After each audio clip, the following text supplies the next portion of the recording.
Radio.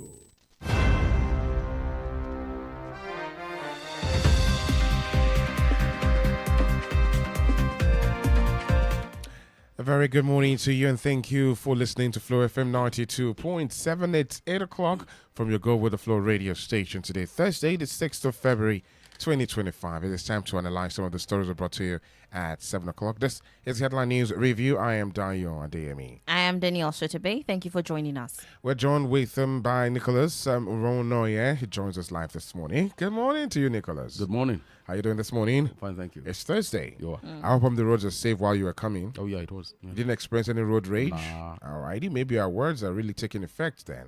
But still, we still must state to authorities that please, they must, and some of these Okada Riders Association, they must be on their members' neck to see that, well, there's a lot of sanity on the roads are actually very beautiful now. If you observe it, I was around beautiful. Unity yesterday. I was like, whoa, this is very beautiful. Like, yeah, honestly, Yeah. I'm driving through that route and this is actually very beautiful. Now, you don't have to now let, riders just, spoil the whole thing. Yeah. But it's all good. Let's get right into some national conversations this morning. But please note that the views expressed is not in any way the position of Flow FM 92.7, but solely as expressed by the analyst this morning, Nicholas Nwaronoye. Also, before we get into the stories right now, let me remind you that we're streaming live on Facebook and on YouTube, and it's on Facebook at FlowFMNG and on YouTube at FlowFM927.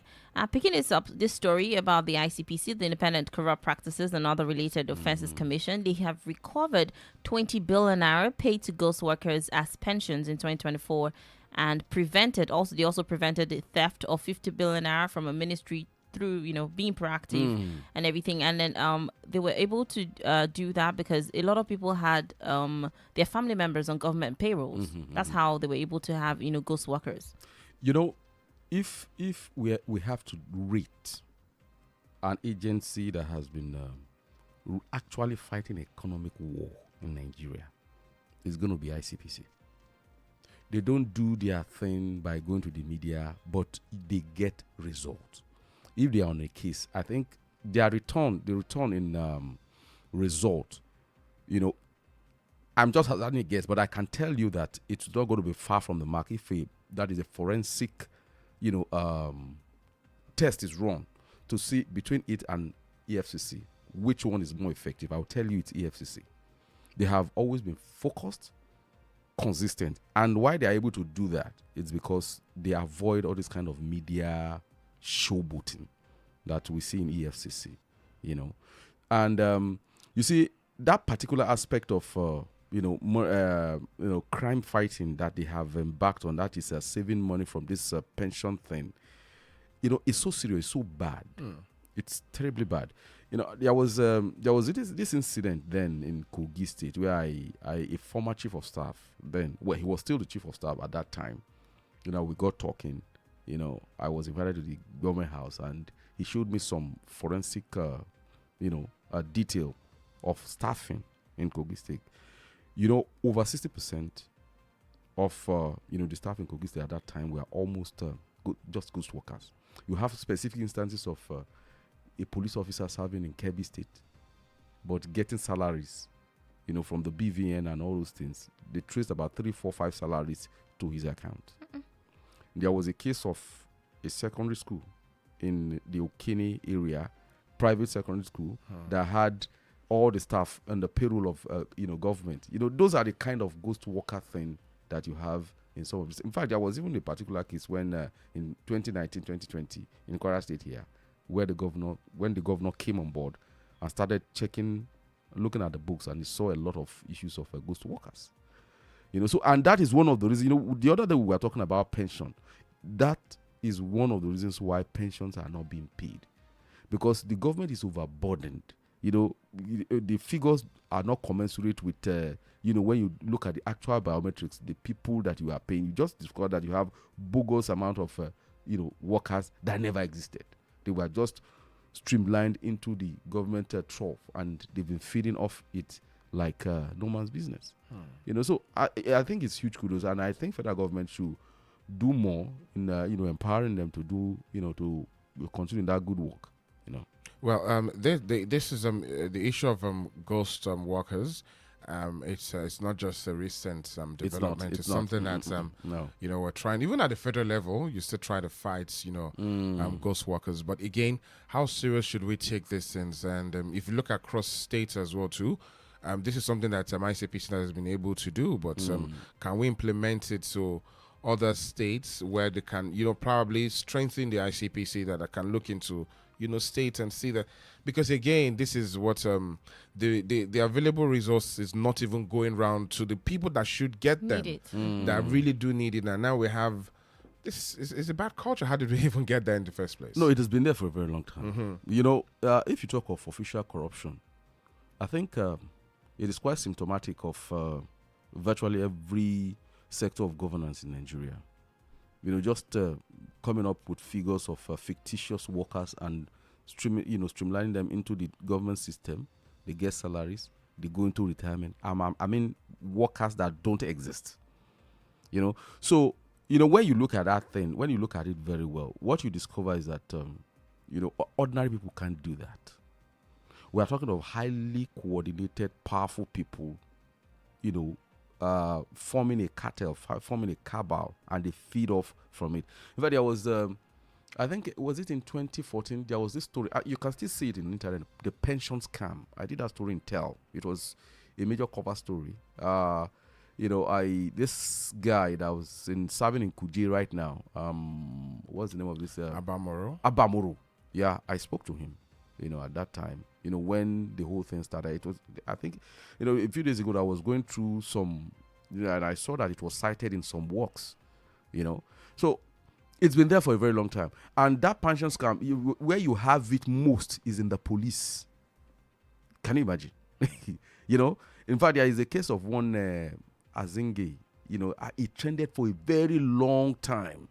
The corruption that is, the kind of corruption you have in the pension, and if we have to do it over 100%, I think this pension civil service would take almost 50% of the corruption that happens in Nigeria.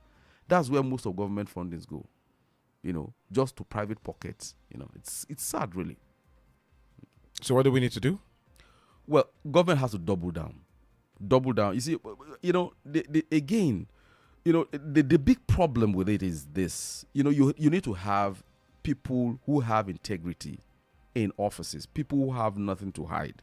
Because you see, for me, what I have discovered is that, the moment you are dirty and you come on board to want to clean the giant's table, you will always have a problem. And that was what happened to that guy we just mentioned. He did a fantastic work with, customs, immigration, prisons. He did a fantastic work there. So he was then recommended into the pension, cleaning scheme they had there. But unfortunately, while doing that thing, while doing the customs and the rest of them, he probably soiled his hand. So it was on that basis that, people start watching out for him. And that was what led to his eventual fall, So that is the thing. So you must have people of integrity, in all the specific office you have. That is the only way we can start. Let's start from there first, before you start, talking about cleaning out, the other ghost workers. Because if you bring in someone that is already dirtied, they use the past sins to blackmail him so as to continue the racket. This is just my experience, Okay. I wanted to talk about, he mentioned a theft of 50 billion naira, and it was proactive measures that was able to, prevent the theft of this 50 billion naira from a ministry. How can these same proactive measures be replicated in other, government agencies? Very good. To prevent corruption? Yeah. That is why I said that if we have to do a standard ranking of, anti-graft agencies that have been doing their job, you have ICPC topping. Because you see, for a long time, ICPC, I think it's almost 10 years ago, started a program where it's not about just arresting. It's about stemming the corruption. They inserted themselves into governance system to monitor. Now, if you want to look at how your constituency project is spent, ICPC will give you, it's just a click away. Yes, the ICPC will tell you every money that is budgeted for constituency, this what you call constituency project, you have it there. So that was one of the measures they started almost 5 years ago, and earlier before that they have started it. So what they are doing, they are putting words into action. I think it almost 10 years ago, that was when they started acting, that it's not going to be about just picking up people and taking them to jail.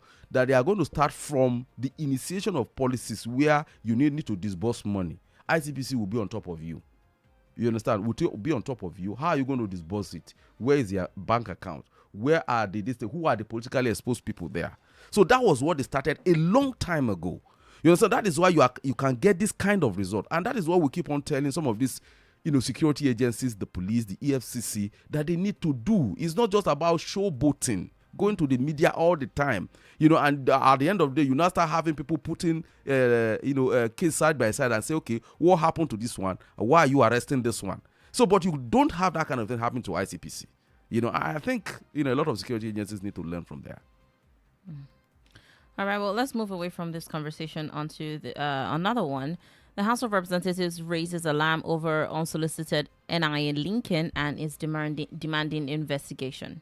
Yeah, and that's an equally important thing too. You see, with the coming on board of data economy, data management, identity, that is online identity and things like footprints and all that. It comes with a lot of risks, because in more developed economy, you can be obliterated out of existence by just a click. We are talking of, in all those economies like the US, the UK, you just exist as a number. And there are digital footprints that defines you. So if you are not careful with people's data, a scammer can just go and obliterate you, and you are non-existent. All of a sudden, you don't have a bank account. You don't have a social security number. You don't have access to medication. You don't have access to anything. Your certificate, one. You understand? So that is one of the dangers that could happen if we don't manage, all this critical data. And that is what that man is calling out. That is what that rep is worried about. And I think it should be taken serious. Because most of these people that come on board to do business in the in the ICT industry are not basically Nigerians. These are offshore investors. They cannot be as invested in the security of the Nigerian citizen like the average Nigerian who can be. So it's something that we should really, be worried about. Especially this where you have the indiscriminate, underscore that word, indiscriminate linking of NIN to some of the, the telephone or the SIM. So it's something we need to be very careful about. Well, what is the role of the NCC in this? Shouldn't they be the ones looking out for, that's part of that agency, that's NIMC rather. It's NIMC that should be. That is the regulatory body that should be, at this point, I think somehow NIMC should migrate a bit. I think there should be some kind of policy, either presidential directive or a law that could make them a bit more of a police kind of, maybe a quasi-policing unit in the areas of that, perhaps in coordination with the cybercrime unit. You understand? Because you see, these guys are very, very sophisticated. Because when I go through my phone, there are certain things, I blog, I do Twitter thing and the rest of them. I do it very well. But when I talk to the younger guys about the kind of thing, the kind of magic they do with this thing is truthfully beyond me. You understand? So I can imagine if I have been careless with some of my data, what can be done. A few days ago, I was in a GTB, and a woman came and was complaining that somebody called her from US, telling her the details of her bank account. I was in one of those banks, and the complaint was very, from what the officers were telling him, that at some point there was some carelessness, or maybe, maybe because of, this link thing and things like that, they were able to get her NIN, and it was so easy to access her. They were telling her, this is what you have. They were trying to get some details, maybe to, and this is an old woman, and I believe she's a pensioner. You know, so they were able to help us stem it. You understand? And I give kudos to that to those officers. They were able to stem the thing. Well, with the rise in cyber crimes here and there amongst let's just put it that way. With the rise in cyber crimes, how much security and how much security do we say we have, or confidence do we have in like how much of security can the NCC provide right now and then NIMC provide? You know, for banks. We've seen some banks who have been compromised at some points. Let's not go into details. But again, with the rise and like you said from your own testimony, the magic that some of these perpetrators do with some of these things, with the tools that they use, do you think we match up as, you know, the body, NCC matches up, NIMC matches up, the banks are also matching up to protect people's data? You see, I think that they can match up by providing intelligence. You understand? You know, the actionable part of that leg, the actionable leg of that operation is left in the hands of the police, cybercrime.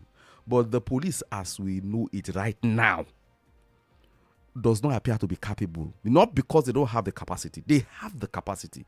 But the kind of personnel that are there, they are rather focused on who he abused me on Twitter and they go after you. I don't know if you've been following trends in the social media about, you know, that is using the cybercrime to fight personal war. You know, that is even threatening to mar the image of the IGP himself.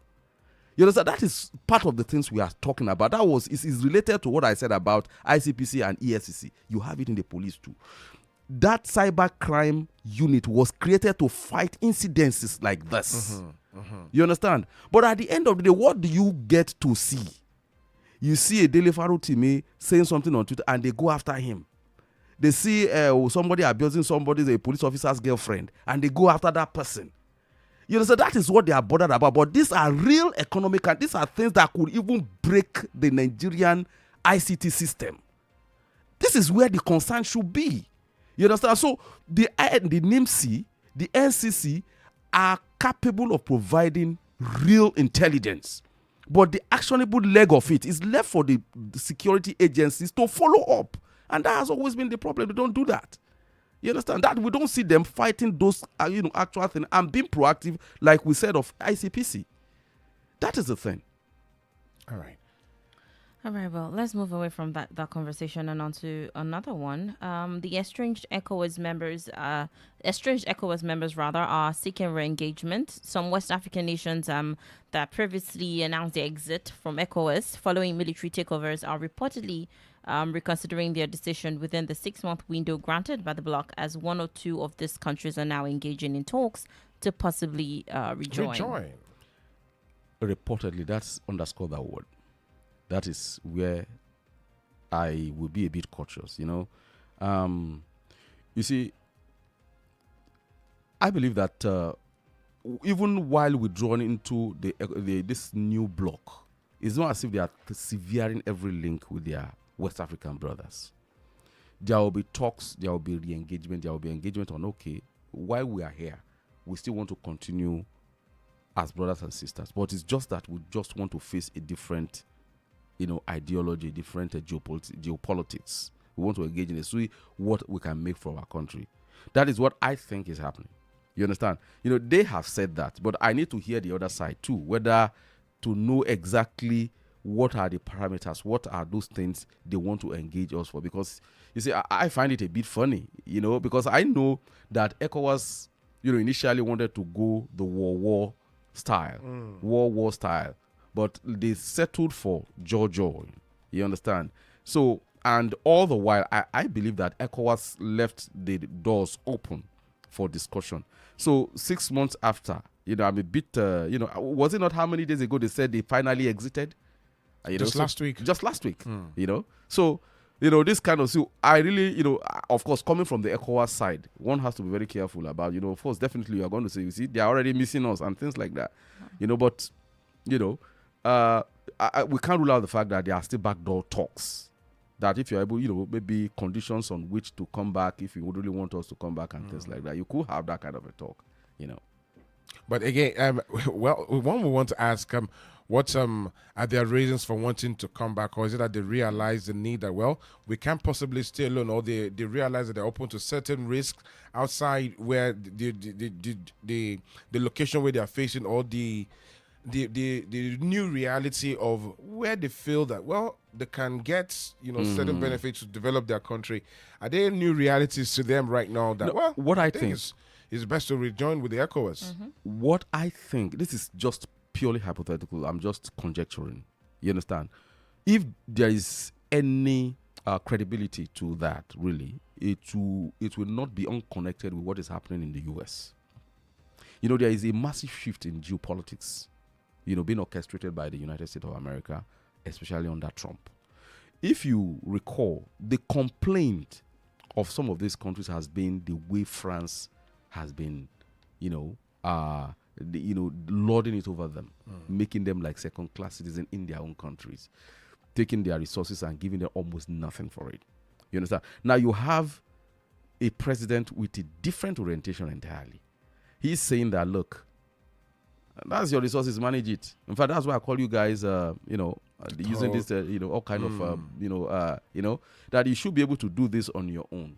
And, withdrawing U.S. aids, his snubbing of African leaders during his inauguration, all those things speaks to the fact that he's willing to let you guys go. So if there is that shift, so there could be that possibility that, okay, yes, we now have somebody that is willing to allow us be. So why can't we go back to ECOWAS?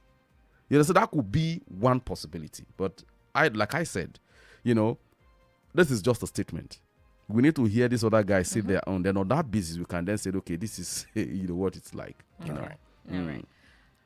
Let's move away from this conversation and onto this one about the vice president. Vice President Shitta-Bey has emphasized the need to transform Nigeria's public debt into a strategic asset for economic growth and poverty reduction, rather than viewing it as a financial burden. Yeah, Shitta-Bey is talking like a banker. Don't forget he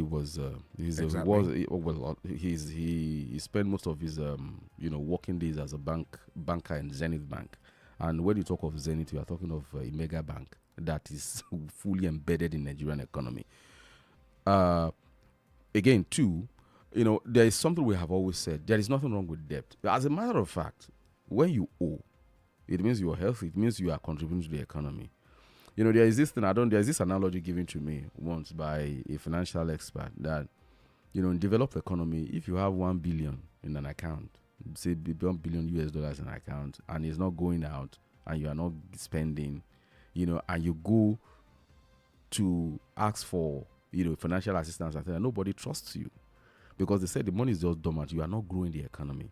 But if you have somebody that is spending and has debt, the likelihood is that this person is contributing to the economy. He's spending. There is economic activity around his, So a debt can be very healthy. What it simply means is that you are engaging in an economy. So probably what Shitta-Bey is really saying is that there should be proper management of that debt. That whatever debt we have should be tied to a given economic, a specific, economic development that will yield returns, that will pay off the debt, and futures yet unborn can live on it. That is what I think he's saying. And there is also there is this other aspect of it too, where, sometimes when banks owe debt, there's a practice where you parcel out debt and sell it. Some banks do it a lot. If they have a lot of bad debts and things like that. There was this guy I used to know in Lagos, a lawyer. He buys debt from banks. You understand? He buys it. When the bank sees that it doesn't have the infrastructure, doesn't have the manpower to pursue the collection of that debt. So they give it to people like them. They sell it at a discount rate. That person then goes after the debtors, collects his money, takes his commission, and pays their, and that's it. You understand? So you can have things like that. Maybe that is what he's talking about, really. But don't forget that he was making that comment at the opening of a board. So it's a kind of general statement, and that speaks to certain practices in the banking and financial sector that is quite healthy. You understand? And that is quite, it's quite refreshing, really. Let me just put it that way, that for once, after the last time we had conversations like this was under Goodluck Jonathan and Obasanjo. Yeah, where you have a situation where you have somebody that understands an industry speak about how you can go around a challenge by giving workable solutions. You understand? That's quite refreshing. Yeah. But Nicholas, how much of understanding of this do Nigerians have? Again, a lot of oppositions, whip sentiment around this, domestic debts and foreign debts here and there. Probably just to, strike up, conversations or whip up conversations and sentiments here and there. Now, this is what he's saying. A few of us have an understanding of what, as a matter of fact, America is the biggest debtor if you look at it around the world. It's been quoted. And then what you're saying from your analysis is Nigerians should be able to see visibly what this debts are going into. But again, how do Nigerians open their minds to seeing that, well, under different administrations, not just administrations, all they say, although their administration is boring and the debt profile is increasing and increasing. How do we get to explain some of these things? Conversations like this should be lowered down rather than not discussed at the top level, so that Nigerians can have a proper understanding of what the administration is doing. Exactly. You see, if you notice, when we talk about opposition, I'm usually hard on them. You understand? If you notice when I come here, we talk about the only instances where I give them kudos is if they are able to break down the thing to a level where it connects with the average man and you have a superior argument. You understand? You see, there is always this, debt has this negative connotation just because of our orientation. When you talk of debt, ordinarily in the Yoruba parlance, it's gbese. You understand? And it comes with a negative connotation. But you see, gbese, debt, ugwo, like the Igbos call it, it's an economic thing. It's an economic thing. There's nothing negative. You borrowed to do something. So that's something you did should be able to pay back that debt. You understand? So now, you see, when you talk of debt negatively, it should be that you took that money to do what is not, that will not yield returns. That is the only basis that I think a critique of certain borrowings, it becomes tenable. You understand? Even at that, you have to distill it to naira and kobo. You understand? So this is what have been lacking in the way we tell stories, the way we tell our stories. I didn't get to know about this until probably 2005, about 2005, where we had to go through an orientation on business reporting. You understand? So we needed to understand why countries borrow. Why do you borrow? You understand? What are those healthy borrowing? When you say a debt is non-performing, what does it mean? So these are some of the things that the average Nigerian, you see, that kind of financial illiteracy is sadly lacking. So that is why sometimes it's so, and the opposition capitalize on that illiteracy, that naivety. So the moment they throw figures at you that this is what we are owing, then they go further to say every Nigerian is owing so amount of money that the Nigerian wonders, when did I borrow that money? The last analysis they gave me was about every Nigerian own about 600 or something thousand naira from Susu debt, from Susu this and things like that. So you will have to, it's alarming. You were not there when they borrowed the money, but you see, this is where I expect both the opposition and those in government to trash it out, organize debates when they, especially where, of course, we have this problem of people shying away from debates. Say, meet me, let us debate this. Yes, on the surface, every Nigerian owes this. But you see, you don't have to pay it because we have invested in railway and things like that. And railway will pay back the money, so you don't have to worry. We don't get to hear conversations like that. So that is what I think stakeholders, everybody has to be. Because, we need to have quality discourses. That is why we are what we are. That is why it kind of can just come. We just usher in somebody that will, at the end of the day, be worse than what we were experiencing before we brought them on board. All right. Thank you, Nicholas, for the time this morning. That's the size of the program for today. We're back to your ears tomorrow. Same time, 8 to 8:30. My name is Adeyemi. I'm Danielle Shitta-Bey. Thank you for joining us. To light up the city, 92.7, go with the flow. Feel your day with us. We've never achieved anything from the subsidy remover. Instead, everything is going higher, fuel up, food stuff is striking up. Look at us now, there is nothing, we are starving. As you can see, there is no light, and it makes us to lose customer. The government really needs to redefine its security architecture. Every day, Nigerians get up to complain of one thing or the other about the affairs of the country. From poor electricity to insecurity, healthcare, education, and the economy, this is not to say some level of progress